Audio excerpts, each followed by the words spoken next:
PS जिला संयोजक हनुमानगढ़।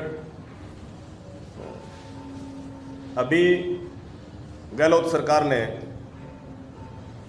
23 फरवरी 2022 को राजस्थान का विधानसभा में जो बजट प्रस्तुत किया, उसमें कर्मचारियों के लिए सबसे बड़ी जो घोषणा उन्होंने की है वो पुरानी पेंशन बहाल की है, जिसको लेकर के हर विभाग के हर वर्ग के कर्मचारी में बहुत ही खुशी और जश्न का माहौल है। इस माहौल को लेकर के हम 13 तारीख रविवार को यहाँ के स्थानीय विधायक कामरेड बलवान पूनिया का अभिनंदन करेंगे और बादरा विधायक कामरेड बलवान पूनिया के मार्फत हम अशोक गहलोत को धन्यवाद ज्ञापित करेंगे। ऐसा हमारा प्रोग्राम है। उस प्रोग्राम में हम जो स्थान है वो आर्य समाज भवन भादरा रखा गया है। वहाँ पर सभी विभागों के कर्मचारी एक सभा के रूप में एकत्रित होंगे और उसके बाद में विजय जुलूस के रूप में मार्केट में हम एक विजय जुलूस निकालेंगे, क्योंकि ये जो कर्मचारियों की मांग थी ये एक बहुत बड़ी मांग थी और गहलोत सरकार ने बड़ा ही ऐतिहासिक फैसला जो किया है, जो कि एक मानवीय दृष्टिकोण को ध्यान में रखते हुए, क्योंकि एक कर्मचारी है वो 60 साल तक सरकार के समस्त कार्यों को धरातल पर लागू करके अमली जामा पहनाता है और उसके बाद में उसके वृद्धावस्था के अंदर उसके पेंशन और सामाजिक सुरक्षा की किसी प्रकार की कोई जिम्मेवारी या सरकार किसी प्रकार की कोई गारंटी नहीं दे रही थी। मैं इस मामले में बता दूं कि 22 दिसंबर 2003 को तत्कालीन केंद्र सरकार में अटल वाजपेयी सरकार ने नोटिफिकेशन जारी करके पुरानी पेंशन की जगह एनपीएस को लागू कर दिया था, जो कि न तो कर्मचारी हित में है और न ही वो सरकार के हित में है। उस कर्मचारी बिल्कुल असुरक्षित महसूस कर रहा था, क्योंकि पिछले 4-5 सालों में उसके रुझान आने शुरू हो गए थे। पहले तो कर्मचारियों को पता नहीं था भी क्या कैसी स्कीम है, और जब रिटायरमेंट हुए, बादरा के 2-3 उदाहरण में देना चाहूँगा। कलाना की सुधा महेश्वरी रिटायरमेंट हुई है डुंगराना स्कूल से, और डोबी से माधुराम जी रिटायरमेंट हुए मोड़सरा स्कूल से, और एक जगदीश जी वर्मा है जोगीवाड़ा के और वो मोजाना से रिटायरमेंट हुए। इस प्रकार से, और एक नथुराम जी मोड़सरा है जो गुंजाश्री से रिटायरमेंट हुए। इन सभी साथियों की जो पेंशन है वो एनपीएस के तहत 735 रुपये से लेकर के 1500 रुपये के आसपास बनी है, जिससे कि बुढ़ापे में गुजारा संभव नहीं है। इस प्रकार की ये घातक स्कीम, क्योंकि इसका जो टोटल पैसा है वो एनपीएस का टोटल पैसा एनएसडीएल के मार्फत सीआरए जो बना हुआ है उसके अंदर टोटल पैसा है वो म्यूचुअल फंड में लगाया जाता है। एसबीआई, एलआईसी और यूटीआई के अंदर पैसा इसका इन्वेस्टमेंट होता है, जिसके रिटर्न की कोई गारंटी सरकार देती नहीं है। यदि शेयर मार्केट गोता खाए, अभी यूक्रेन और रशिया का संकट चल रहा है, उसमें जो सेंसेक्स था 60,000 को क्रॉस किया हुआ सेंसेक्स 52,000 पे आ गया है, तो प्रभावित होता है कर्मचारी। जो रिटायरमेंट इस दौरान कर्मचारी रिटायरमेंट होगा उसको एक बहुत बड़ा नुकसान होगा। तो इस प्रकार की सरकार कोई गारंटी देती तो उसमें संभव होता। एक जो कर्मचारी साथी थे जो अल्पावधि में रिटायरमेंट हो रहे हैं, बड़ी उम्र में जाकर के जो रिटायरमेंट नौकरी लगे और वो जो रिटायरमेंट जैसे कोई 10 साल में हो गया, 15 साल में हो गया, तो उनको नए के बराबर पेंशन इसमें मिलती है। ये घातक स्कीम थी और इस घातक स्कीम को हमारे राजस्थान सरकार के जननायक अशोक गहलोत ने समझा, कर्मचारियों के दर्द को समझा और इस मांग को लेकर के पिछले कई सालों से हमारे राष्ट्रीय अध्यक्ष विजय बंधु जी हैं, उनके नेतृत्व में पूरे भारत में कश्मीर से लेकर के कन्याकुमारी तक ये आंदोलन चलाया जा रहा था। सुरेंद्र जी हमारे राज्य के उपाध्यक्ष हैं, ये महेंद्र जी तहसील के अध्यक्ष हैं, और उधर धनराज जी बैठे हैं वो अपने संभाग के सेशन सके। इस प्रकार ये पूरी जो टीम है, ये पूरी टीम हम अप्रैल और नवंबर में हमने रामलीला मैदान दिल्ली के अंदर बहुत बड़ा जलसा किया। उसके बाद में केजरीवाल सरकार ने इसे विधानसभा में लागू भी कर दिया, विधेयक पारित करके, लेकिन दिल्ली के अंदर वो पूर्ण राज्य का उसमें दर्जा नहीं है। एलजी की परमिशन के बगैर, उसके सिग्नेचर के बगैर कोई कानून बनता नहीं है, तो वहाँ लागू नहीं हो पाई। और उसके बाद में हमने जयपुर के अंदर भी बड़ा प्रदर्शन किया। भादरा के साथियों ने, एनएमपीएस के साथियों का मैं बड़ा ही धन्यवाद ज्ञापित करना चाहूँगा इस मौके पे कि उन्होंने बढ़ चढ़ करके भाग लिया। बसें भर के जयपुर भी गए, दिल्ली भी गए, और जो भी हमारी राष्ट्रीय कॉल जो आई, जैसे कैंडल मार्च का प्रोग्राम है, और सीआरपीएफ के जवान जो वहाँ पे कश्मीर में शहीद हुए उनके पेंशन की से रिलेटेड मुद्दा है, और काली पट्टी बांध करके भी हमने प्रदर्शन किया और एसडीएम को ज्ञापन दिया। हमारी सुनो श्रीमान ऐसे हमने एमएलए एमपीज को ज्ञापन दिया और एमपीज के घरों का हमने घेराव किया। इस प्रकार ये लंबे समय से चली आ रही मांग थी, जो गहलोत सरकार ने सुनी समझी और उन्होंने मानवीय आधार के ऊपर इसे लागू किया। गहलोत सरकार के बड़े ही तार्किक इनमें तर्क थे। उन्होंने कहा कि जिसको ह्यूमन राइट्स ने रिजेक्ट कर दिया, जिसने डिफेंस ने रिजेक्ट कर दिया, डिफेंस में जिसे लागू नहीं किया एनपीएस को, और कोर्ट ने जिसे एनपीएस को मंजूर नहीं किया, और पॉलिटिशियन हैं जितने भी एमएलए एमपीज जितने हैं उन्होंने एनपीएस को स्वीकार नहीं किया, तो कर्मचारी के साथ क्यों? और फिर ओपीएस और एनपीएस ये दो प्रकार की नीतियां सी बन गई थी कि जो पुराने 2004 से पहले, जनवरी 2004 से पहले नियुक्त हैं वो तो पुरानी पेंशन में रहेंगे और बाद वाले सारे एनपीएस से आच्छादित रहेंगे। इस प्रकार की ये एक देश एक विधान का कानून है, लेकिन ये दो विधान चलने वाले नहीं थे। गहलोत ने इसे एक झटके से लागू किया। हम गहलोत सरकार का तहे दिल से शुक्रिया अदा करना चाहेंगे और इसी बात को लेकर के 13 मार्च रविवार को यहाँ स्थानीय आर्य समाज भवन के अंदर सभी भादरा तहसील और आसपास की तहसीलों के कर्मचारी यहाँ पर एकत्रित होकर के और मुख्यमंत्री अशोक गहलोत का जो धन्यवाद ज्ञापन मार्फत एमएलए भादरा किया जाएगा। बहुत बहुत धन्यवाद। अच्छा सर, ये नई जो योजना है पेंशन स्कीम है, पुरानी है, उसमें पुरानी में क्या ऐसी खास सुविधाएं? सर, जो पुरानी पेंशन है उसको मैं बता दूं कि जब आदमी रिटायर, कर्मचारी, एक कर्मचारी हो चाहे अधिकारी हो, वो जब रिटायरमेंट होता है तो उसका एक फार्मूला है 33/66 मल्टीप्लाई बेसिक। मान लो उसने उसकी एचआरए को घटा करके यदि 50,000 सैलरी लास्ट उसकी सैलरी बन रही है तो 25,000 रुपये उसे मासिक पेंशन मिलेगी एक बार, और साल में दो बार उसका महंगाई भत्ता बढ़ेगा। मतलब हर कर्मचारी जो रिटायरमेंट हो गया उसके 2 साल में 2 बार उसकी निश्चित रूप से पेंशन है वो बढ़ेगी, जबकि एनपीएस में ऐसा कुछ नहीं है। इसमें हमारा 10% राशि, आज एनपीएस के अंदर 10% राशि हमें कम मिलती है, जबकि उसमें पूरी की पूरी तनख्वाह मिलती है। जीपीएस में चाहे हम उतना कटवा सकते हैं, लेकिन पूरा का पूरा पैसा मिलता है। इसमें सरकार का 10%, अभी केंद्र ने तो 14 कर दिया, लेकिन सरकार राजस्थान अभी 10% की कंट्रीब्यूशन अपना कर रही है और 10% कर्मचारी का कंट्रीब्यूशन है। ये एक प्रकार से म्यूचुअल फंड पर आधारित स्कीम है, इसके अंदर कोई सुरक्षा की गारंटी है नहीं। ये आपने ज्ञापन प्रदर्शन रैलियां निकाली, ये आप कितने सालों से ऐसा कर रहे हैं? ये पहले तो इसका पता नहीं था, और जैसे ही एनएमओपीएस का national movement for old pension scheme, इसकी फुल फॉर्म है, हिंदी में यह है, ये पुरानी पेंशन बहाली का राष्ट्रीय आंदोलन, ये इसका पूरा नाम है। ये एक आंदोलन है जिस प्रकार से हमारा देश आजाद हुआ, और वो आजादी का जो आंदोलन था, स्वतंत्र भारत का आंदोलन था, आजाद हिंद फौज थी, तो 1947 में वो सारे आंदोलन बंद हो गए क्योंकि आजादी मिल गई देश को। इसी प्रकार राजस्थान के अंदर हमें ओपीएस मिल गई है, एनपीएस को बंद कर दिया है, तो ये सारा आंदोलन है। जब तक पूरे देश में लागू नहीं हो जाएगा हम तो सहयोग करते रहेंगे, लेकिन यहाँ कोई प्रदर्शन धरना करने की जरूरत नहीं है। 2004 में ये लागू हुआ था। हाँ जी। 2004 के बाद आप लोगों ने कब मतलब इस आंदोलन को शुरुआत किया? 2017-18 से हम इस आंदोलन को शुरू कर रहे हैं। हम दिल्ली भी गए, जंतर मंतर पे बहुत बड़ा जलसा हुआ, प्रदर्शन हुआ, और रामलीला मैदान दिल्ली में भी हुआ और रामलीला मैदान जयपुर में भी हमने प्रदर्शन किया, और एसडीएम कलेक्टर के मार्फत जैसे ही राष्ट्रीय कॉल या राज्य कॉल आती हम उसके आधार पे यहाँ पे प्रदर्शन करते, मांग करते। अच्छा सर, इसका सबसे बड़ा श्रेय आप किसको देना चाहिए? राजस्थान में सबसे बड़ा श्रेय हम जननायक अशोक गहलोत को देंगे, क्योंकि मांग तो पूरे भारत के अंदर की जा रही है हमारे साथियों के द्वारा, एनपीएस के साथियों के द्वारा, और बैकअप दिया जा रहा है ओपीएस के साथियों के द्वारा, लेकिन इन्होंने इस मांग को माना। इसके पीछे भादरा के विधायक कॉमरेड बलवान पुनिया, जिन्होंने सदन के अंदर इस मांग को पुरजोर तरीके से उठाया, बार उठाया, कई बार उठाया, क्योंकि हमने ज्ञापन दिया था यहाँ पे इनके ऑफिस में। उससे पहले आर्य समाज मंदिर में जहाँ पर अभी प्रोग्राम है वहाँ पर भी हमने इकट्ठे होकर के जब ये विधायक बने थे तो इनको ज्ञापन दिया था। इन्होंने हमारी बात को रखा, मैंने इनको फाइल जिला संयोजक होने के नाते फाइल बढ़ा करके दी। इन्होंने कहा कि मुझे पूरे आंकड़े हैं वो उपलब्ध करवाइए, और उस फाइल का इन्होंने अध्ययन करके और बड़ी सुंदर ढंग से बात उन्होंने उठाई। और अलवर के विधायक हैं जो बलजीत यादव हैं बैरोड से, उन्होंने भी इस मांग को उठाया, और बाकी विधायकों ने जैसे अपने भाकर हैं जीते हुए उन्होंने भी उठाया, कई विधायकों ने उठाया, लेकिन ज्यादातर 200 विधायकों में से चुप ही रहे, चाहे वो पक्ष हो विपक्ष हो। 13 मार्च को जो आपका सम्मान समारोह है वो विशेष रूप से क्या कार्य करेंगे?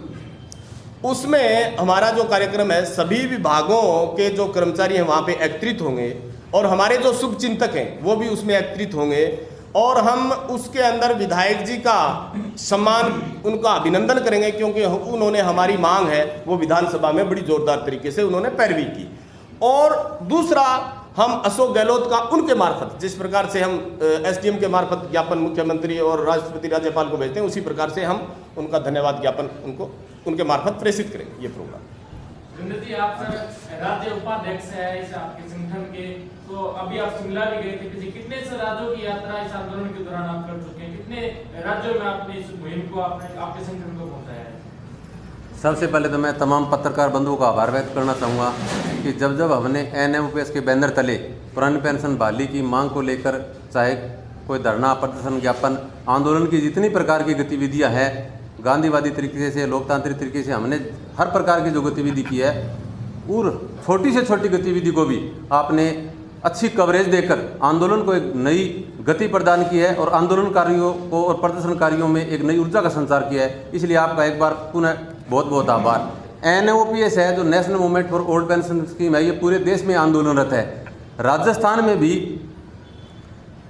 हर एक क्षेत्र में, चाहे वो सोशल मीडिया का क्षेत्र हो, चाहे वो धरातल पर कार्य हो, हर क्षेत्र में हमने हमारी मांग सरकार तक पहुंचाई है। चाहे धरना, प्रदर्शन, ज्ञापन के अलावा छोटे छोटे हर एक गतिविधि, चाहे काली पट्टी बांध करो, चाहे कैंडल मार्च करना हो, चाहे हस्ताक्षर अभियान हो, चाहे पोस्ट कार्ड अभियान हो, धरना, प्रदर्शन, ज्ञापन, रैली, इन तमाम प्रकार की गतिविधियों के मार्फत हमने सरकार तक हमारी मांग पहुंचाई है। परंतु जिस प्रकार से हमने जो मांग वहाँ तक पहुँचाई है, सरकार के और जनता के बीच में, और सरकार के और कर्मचारी के बीच में, सरकार के आंदोलनकारियों के बीच में सबसे जो महत्वपूर्ण कड़ी होती है संवाद की, वो होता है स्थानीय विधायक। विधायक ने, हमारे माननीय विधायक श्री बलवान जी पूनिया ने विधानसभा में जिस हिसाब से तथ्यों के साथ टू द पॉइंट बुलंद आवाज में जो बार बार आवाज़ उठाई है, इसे हम संयोग कहें या कुछ भी कह सकते हैं। उधर से आवाज़ उठती है, उधर से पेंशन बहाली की घोषणा हो रही है। तो ये जो बातें हैं, ये निश्चित रूप से इन बातों को हम ध्यान में रखते हुए विधायक महोदय का अभिनंदन करेंगे। विधायक जी के मार्फत हम अशोक गहलोत जी का भी आभार व्यक्त करेंगे। हाँ बोलो। जिस प्रकार से आप सभी कर्मचारी साथियों का जबरदस्त आंदोलन भी चला और सभी का एकजुट तरीके से कहाँ धरना प्रदर्शन, आपने मांग जो है वो बुलंद की, आपको नहीं लगता कहीं ना कहीं उस मांग को ही जो है सम्मान मिला है? देखो, मेरे को ये स्वीकारने में कतई ही परहेज नहीं है कि हमारा आंदोलन मजबूत जरूर था, परंतु हमारा आंदोलन इतना मजबूत नहीं था कि हम सरकार की नाक में नकेल डालकर हमने बहाल कराई। ऐसा नहीं है। मुख्यमंत्री महोदय ने उदार हृदय का परिचय देते हुए, सभी लोगों की भावनाओं की कदर करते हुए, करोड़ों लोगों की भावनाओं को समझते हुए न केवल राजस्थान में पेंशन बहाली की घोषणा की है, बल्कि केंद्र सरकार सहित सभी राज्य सरकारों को ऐसी घोषणा करने के लिए मजबूर कर दिया है, सोचने के लिए मजबूर कर दिया गया है। अभी गुलशन जी ने पूछा था कि आप कहाँ कहाँ गए हो। हमने हरियाणा में, पंजाब में, दिल्ली में, यूपी में, राजस्थान के हर जिलों में जहाँ जहाँ हमें से संभव उसका हम अलग लगाने के लिए गए हैं। हमें इन्विटेशन मिला तो गए ही हैं, परंतु हमें सूचना मिली है और हमारे पास समय है, तो ऐसी प्रकार के आंदोलन में रण में कोई संदेश नहीं भेजे जाते। हम निश्चित रूप से गए हैं। और कोई साथी अगर नहीं जा सका तो मैं उन तमाम, जिस प्रकार से मैं मीडिया का आभार व्यक्त करना चाहता हूं, उसी प्रकार उन तमाम साथियों का, क्रांतिकारियों का, आंदोलनकारियों का और घर पर बैठे हैं उन लोगों का भी आभार व्यक्त करना चाहता हूं जो सोशल मीडिया के मार्फत, चाहे वो फेसबुक हो, व्हाट्सएप हो, इंस्टाग्राम हो, ट्विटर हो, टेलीग्राम, हर प्लेटफॉर्म का यूज करते हुए पूरे देश में एक आंदोलन को जो वातावरण निर्माण करने में सहयोग दिया था ना, वो बहुत महत्वपूर्ण चीज़ है। वो सरकार, जो आईटी सेल है, वो बड़ी पैनी नज़र रखती है। आपकी कोई भी गतिविधि, कोई भी प्रयास बेकार नहीं जाता। आपकी हर एक बात पर सरकार की पैनी नज़र रहती है। तो मैं फिर भी ये कह रहा हूँ, जैसे राजस्थान में जो आंदोलन था, उस प्रकार का आंदोलन कई जगह है। यूपी में जो अटेवा है, वो हमारे से तुलनात्मक अध्ययन करते हैं तो उनका प्रदर्शन हमारे से मजबूत है, बावजूद उसके भी वो सफल नहीं हुए। परंतु निश्चित रूप से हमारा संघर्ष है वो बेकार नहीं गया। सर, अब राजस्थान में तो लागू हो गई जी, और स्टेट बाकी है, तो क्या आपका आंदोलन जारी रहेगा? बिल्कुल जारी रहेगा। देखो, एनपीएस है ना, वो एक बीमारी है। शरीर में किसी प्रकार में, किसी अंग में कोई बीमारी है, कोई कैंसर है, कैंसर से घातक बीमारी है ये, तो या तो उसको हम काट के अलग कर दें या उसका पूर्ण इलाज करें। तभी वो मिट सकती है। अगर एक स्टेट में लागू रहेगी तो वो हो सकता है किसी के लिए कोई मॉडल बन जाए, रोल मॉडल बन जाए। हम ऐसा बिल्कुल हरगिज नहीं होने देंगे। हम मॉडल उदाहरण लेकर चलते थे, पश्चिम बंगाल का लेकर चलते थे, उसके साथ राजस्थान हो गया है। और हम आशा करते हैं कि जिस प्रकार से पंजाब में जो आम आदमी की पार्टी की जो सरकार आई है, तो उन्होंने दिल्ली में घोषणा की थी, अभी अपने साथी हरिकृष्ण जी ने बताया था कि वो पूर्ण राज्य का दर्जा घोषित नहीं होने के कारण दिल्ली में वो लागू नहीं हो सकता। तो हम केजरीवाल जी से और आम आदमी पार्टी से पूरी उम्मीद करते हैं कि पंजाब में भी इसी प्रकार होगा, छत्तीसगढ़ में होगी। अब मात्र 2-3 दिनों में जैसे अशोक गहलोत जी ने राजस्थान में घोषणा की, छत्तीसगढ़ में हाथों हाथ हो गई और पंजाब में भी वो सरकार आ गई, तो 4 स्टेट तो सीधे ही मानो। पश्चिम बंगाल ऑलरेडी पहले से ही था।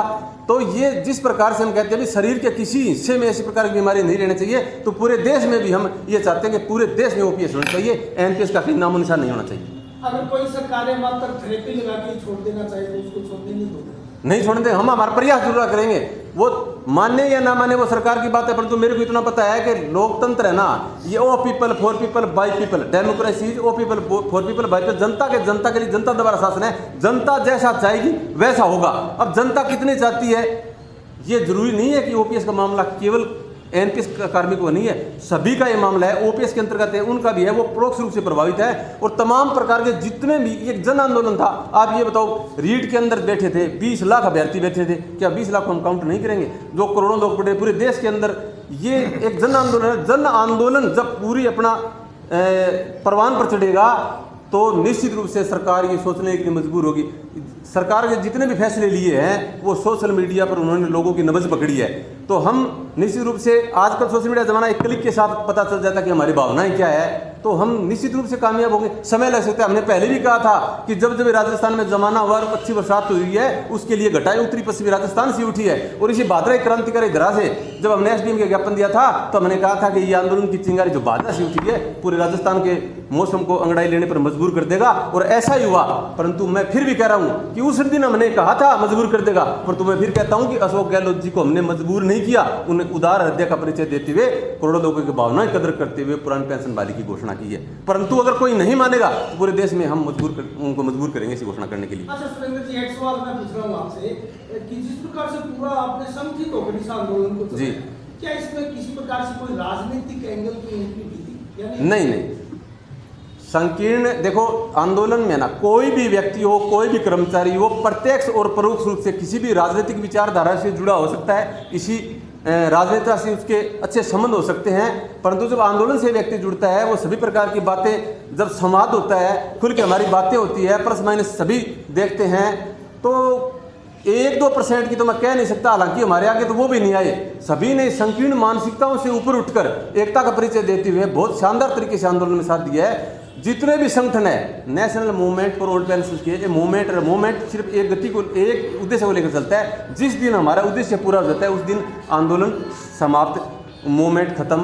परंतु ये जो और संगठन है, ये तो महान उद्देश्य को लेकर है। इनकी बहुत उद्देश्य है और एक से ज़्यादा इनकी मांग है। ये तो चलता रहेगा। आज हमारे कर्मचारियों को जो फैसिलिटीज मिल रही है वो इन आंदोलनों की बदौलत मिल रही है। एनओपीएस तो अब 4 साल से है, तो हम उनका सहयोग करते हैं, वो हमारा सहयोग करते हैं। हमारे में किसी प्रकार की कोई मीन मेक नहीं है। बहुत ही शानदार तरीके से सहयोग कर रहे हैं। पुराने साथी तो नए से भी ज़्यादा करे। ये हमारे पथ प्रदर्शक के रूप में, मार्गदर्शक के रूप में, और उनका अनुभव हमारे काम आ रहा है। कहीं भी एक ये पुराने वाले साथी और संगठन वाले है जो मैसेज मात्र से, हमारे एक मैसेज से व्हाट्सएप ग्रुप करते हैं ना, सैकड़ों की संख्या में हाजिर हो जाते हैं। आप शिक्षक संगठन से तमाम लोग आते हैं जी, जाहिर सी बात है राज्य में और भी कर्मचारी हैं जी, अन्य जो विभागों के, टोटल लगभग पूरे स्टेट का जिक्र करें तो कितने कर्मचारियों को ओपीएस बहाली के बाद फायदा मिलेगा, और अकेले भादरा का जिक्र करें तो कितने लोगों को ओपीएस से फायदा मिल सकता है? देखो जी, फायदा है ना, वो एक तो होता है प्रत्यक्ष, एक होता है परोक्ष। मैंने कहा परोक्ष रूप से तो सबको मिलेगा। राजस्थान के अंदर मैं मोटा मोटा नियर अबाउट बता रहा हूँ, राउंड फिगर में 7 लाख कर्मचारी है, उसमें आधे से ज़्यादा 4 लाख के लगभग राजस्थान में एनपीएस के कार्मिक है, उन सबको मिलेगा। भादरा में टीचर पर होगा लगभग 1000 के लगभग 1500 तो उनको सबको होगा। रही बात कार्मिकों की, तो ये तो सबके लिए, केवल टीचर्स के लिए नहीं है। अब हरियाणा छोटा स्टेट है, अगर उस तरफ जाएं तो हरियाणा में लगभग 1,70,000 है, पंजाब में 182 के लगभग है। हमने सोशल मीडिया के आंकड़ों से मैं बता रहा हूँ, तो फायदा तो सबको ही होगा। जो ओपीएस के बारे में कहा जा रहा है कि ये एक प्रकार से निजीकरण पर जोर है, क्योंकि इसके बलबूते सार्वजनिक क्षेत्र भी मजबूत होगा।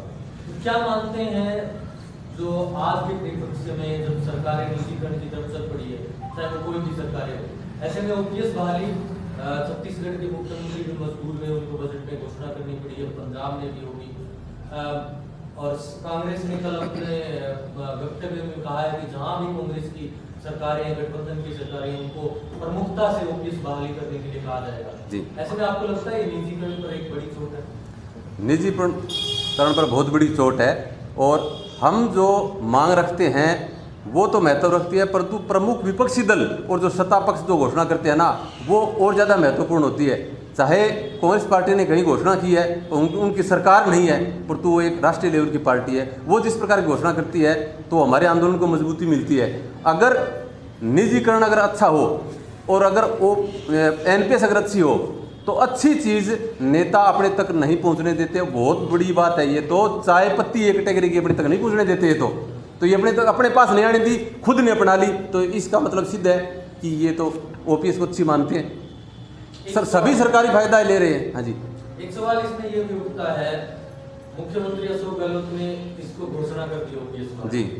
2023 में चुनाव आएंगे दिसंबर में जी, और जिस प्रकार का आज ट्रेंड आया, आज 4 राज्यों के चुनाव को बीजेपी ने भारी बहुमत से सरकार बना दी। जी, जी। 4 राज्यों जी। अगर यहाँ पर बीजेपी की सरकार आती है, जाहिर सी बात है केंद्र की सरकार बीजेपी के हाथों में है, अगर उन्होंने पलट दिया, भामाशाह को जन आधार बना दिया, जन आधार को वापस भामाशाह कर सकते हैं, ओपीएस को भी वापस एनपीएस कर सकते हैं, तब क्या कर्मचारियों को क्या रवैया? देखो कर्मचारी जब हमने जो जिस प्रकार जो भी आंदोलन दिया है, तो जहाँ भी हमने वार्ता की है तो वार्ता सकारात्मक दिशा में बढ़ी है। इसका मतलब उनके समझ में आ रही है, वो अंतिम अंजाम तक नहीं पहुंची।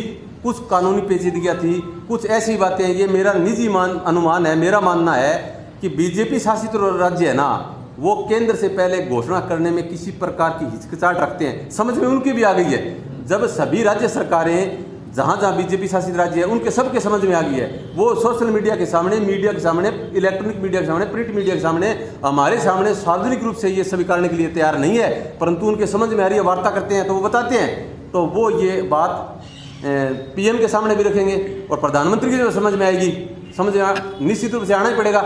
एक ऐसा समय था मंदरूप जी जब एनपीएस और ओपीएस को लेकर चर्चा कहीं होती भी नहीं थी, और आज हर घर से लेकर संसद तक, संसद के भीतर और बाहर इसकी चर्चा होती है। और जिन्होंने एनपीएस को लागू किया, चाहे वो कौन सी पार्टी का ही नेता हो, कौन सी पार्टी की सरकार हो, वो खुले मंच पर जाकर आम लोगों के बीच में ये कह रहे हैं कि ये हमारी गलती थी, अगर हम दोबारा आए तो हम ये बहाल करेंगे और उसका फायदा होगा। अब जैसे कर्मचारी है, अब देखने वाले बैठे कर्मचारियों का वोट किस तरफ गया। अभी जैसे आज जो रिजल्ट आया है, रुझान है, उसकी हम पूरी समीक्षा करेंगे, कर्मचारियों का वोट किस दिशा में गया है। कर्मचारी ये बताओ, बिना नाम ले बगैर सीधे ये कहने लगे वोट फॉर ओपीएस। तो ये बताओ कर्मचारी पूरी तरह से खुल के ओपीएस के समर्थन में आ गया और ये कह रहे हैं कि इस पार्टी को वोट दीजिए, इसको नहीं दीजिए। पूरी तरह से खुलकर कर्मचारी जब सामने आ गया तो निश्चित रूप से इस बात के लिए भी कर्मचारी सामने आ जाएगा। और जिस दिन कर्मचारी बिल्कुल मजबूर होकर आना पड़ेगा। आपको अगर याद हो कि 6 अप्रैल 2020 की बात है, हमने एक ज्ञापन दिया था एसडीएम के मार्फत राज्य सरकार को। उस समय हमने कहा था कि जो पैरामिलिट्री फोर्स और जो राज्य पुलिस है वो कई मामलों में बंधी हुई है, वो जानबूझकर भी सरकार का विरोध नहीं कर सकती। तो हमने कहा था कि जिस प्रकार से ये जो अपना मामला है ये केवल कर्मचारियों का नहीं है, और अर्धसैनिक बल और ये जो पुलिस है ये हमारे आंदोलन के साथ होगी तो निश्चित रूप से सरकार के गले की घंटी बन जाएगी। और सहयोग ऐसा था कि दूसरे दिन फ्रांस में पुलिस एनपीएस के मामलों को लेकर सरकार के सामने होगी। जब पुलिस सरकार के सामने हो जाएगी, अर्धसैनिक बल सरकार के खिलाफ हो जाएंगे, प्रदर्शनकारियों के साथ हो जाएंगे, तो नेताओं की जान कौन बचाएगा? इनको मजबूरन होकर बहाल करना पड़ेगा। लेकिन जिस प्रकार का आज ट्रेंड दिखा है चुनाव में, समीक्षा आप करेंगे? लेकिन बिल्कुल करेंगे जी। 4 राज्यों में जी। जिस प्रकार से आज यूपी का सुबह ट्रेंड देखा जी, बैलेट पेपर के नतीजे आए, उसमें बीजेपी आगे जी, और अब भी बहुत भारी बहुमत से बीजेपी आगे। ऐसे में कैसे मान के चले कि बीजेपी की तब जब अखिलेश यादव ने अपने मैनिफेस्टो घोषणा पत्र में कहा कि वो ओपीएस बहाल करेंगे, लेकिन उनकी पार्टी तो बहुत पीछे रह गई बहुमत से। इसका मतलब कर्मचारी सिर्फ अपने फायदे के लिए आंदोलन लड़ रहे हैं, सरकार से उन्हें कोई लेना देना नहीं है, शायद वो वोट नहीं कर पा रहे हैं, जहां पर उनको फायदा भी मिल रहा है ओपीएस का, फिर भी वो शायद वोट नहीं कर पाए। देखो, आप ये करो कि अपने फायदे के लिए कर रहे हैं सरकार से, फायदा तो तभी होगा ना जब हम चाहेंगे वो सरकार आएगी। रही बात यूपी की और पंजाब की, मैं ये बता रहा हूँ, राजस्थान सरकार ने घोषणा की, उससे बहुत पहले दिल्ली सरकार ने, आम आदमी पार्टी ने घोषणा की थी, और घोषणा करने के बाद माहौल क्रिएट होने में थोड़ा समय लगता है। मैं ये मानता हूँ कि अगर यही घोषणा राजस्थान सरकार ने अगर 1 महीने पहले की होती तो कांग्रेस को जिन राज्यों में चुनाव है वहाँ उनको निश्चित रूप से फायदा होता। रही बात आम आदमी पार्टी ने दिल्ली में प्रस्ताव पास कर और एलजी को, उपराज्यपाल को दे दिया। अब पूर्ण राज्य का दर्जा घोषित नहीं होने के कारण ये इनके बस की बात नहीं थी, उसका सीधा फायदा आप देख लो पंजाब में कितना है। आप सोच भी नहीं सकते थे, इतनी सीटें लेकर पूर्ण बहुमत के साथ उन्होंने सरकार बनाई है। तो जब कोई भी घोषणा करता है उसको अमली जामा पहनाने में, लोगों को घोषणा पर विश्वास करने में थोड़ा समय लगता है। और ये अच्छी बात है कि चुनावी वर्ष है, 2023 में हमारे चुनाव है, तो एक बजट अभी शेष पड़ा है। अगर यही घोषणा 1 साल बाद अगर होती तो उससे कम असरकारक होती कांग्रेस के पक्ष में, और ये घोषणा अब कर दिए, ये हमारे राजस्थान में तो उनके लिए लाभदायक है। अगर 1 महीने 1.5 महीने पहले और होती, उन राज्यों में ज़्यादा फायदा मिलता जहाँ अभी चुनाव हुए हैं। तो निश्चित रूप से जहाँ जहाँ घोषणा की और प्रत्यक्ष और परोक्ष से फायदा तो मिलता है। फिर तुलनात्मक है कि बीजेपी ने, कांग्रेस ने भी घोषणा कर दी, आम आदमी ने घोषणा कर दी, तो उसको फायदा कैसे हुआ कि उन्होंने पहले घोषणा कर दी। तो आपने 2 विधायकों का नाम लिया, बलजीत यादव और जी बलवान जी, तो क्या मान के चले 2023 दिसंबर में कर्मचारी जो भादरा और बहरोड के हैं वो उनके साथ जाएंगे? आप कह रहे हैं कि सबसे ज्यादा आवाज उन्होंने उठाई है। बिल्कुल, देखो, हम विधायक जी का नागरिक अभिनंदन करेंगे और विधायक जी के मार्फत अशोक गहलोत जी का नागरिक उनको आभार व्यक्त करेंगे। और जब ये जो जोश जुनून और उल्लास जो कार्मिकों में दिख रहा है, जिस प्रकार से हजारों की संख्या में एकत्रित होकर और गाजे बाजे के साथ हम उसके हर जो आवाज़ उठाई है, उसी उत्साह के साथ उनका हौसला भी हम बढ़ाएंगे। तो हम तो ऐसा करते हैं कि हमारी जो मांग उठाएगा हम उसके साथ रहेंगे। आपके इस प्रेस कॉन्फ्रेंस के माध्यम से समस्त कर्मचारियों से निवेदन करना चाहते हैं कि वे 13 तारीख को ज़्यादा से ज़्यादा संख्या में आर्य समाज मंदिर में विधायक जी के स्वागत कार्यक्रम में पहुँचें। और एमएलए साहब ने, इसमें कोई शक नहीं है कि मुख्यमंत्री जी का ब्रेन वॉश करने में बहुत बड़ी भूमिका निभाई है। विधानसभा के जितने स्तर हुए हैं, कोई भी ऐसा स्तर नहीं है जिसमें भादरा के विधायक ने आवाज़ नहीं उठाई है। और एक बार तो वो NMOPS की कैप लगा के भी वहाँ गए थे और बार बार मजबूती से, इस बार तो राज्यपाल के भाषण में भी कहा है।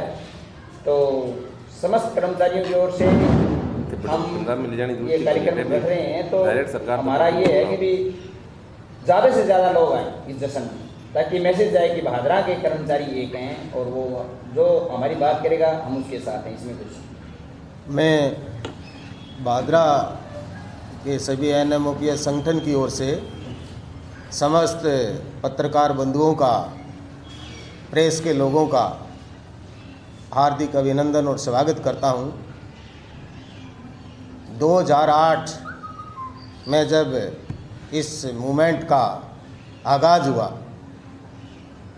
तो हमारे भादरा के जो प्रेस के बंधु थे, इन्होंने बड़े मुस्तैदी से इस आंदोलन को सपोर्ट किया। 2018 में जब दिल्ली के रामलीला मैदान में पहली बार इस आंदोलन का आगाज़ हुआ, उसमें पूरे राजस्थान से जो लोग गए